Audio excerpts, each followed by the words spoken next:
প্রিয় দর্শক, আসসালামু আলাইকুম।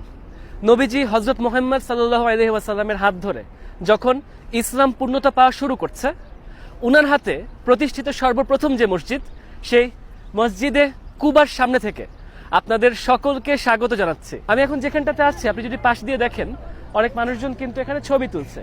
নারীরা বলেন, পুরুষরা বলেন, তারা কিন্তু এই মসজিদের সামনে এসে ছবি তুলতে, স্মৃতিচারণ করতে পছন্দ করে। তবে সবচেয়ে বেশি পছন্দ করে এখানে 2 রাকাত নামাজ আদায় করতে।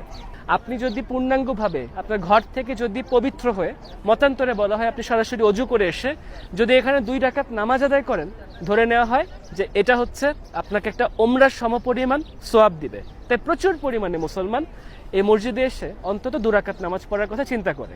ইসলামিক দৃষ্টিকোণ থেকে মসজিদুল হারাম বা বাইতুল্লাহ শরীফ, যেটা প্রাথমিকভাবে আমাদের সবচেয়ে গুরুত্বপূর্ণ মসজিদ, দ্বিতীয় গুরুত্বপূর্ণ মসজিদ হচ্ছে মসজিদে নববী, তৃতীয় গুরুত্বপূর্ণ হচ্ছে জেরুজালেমের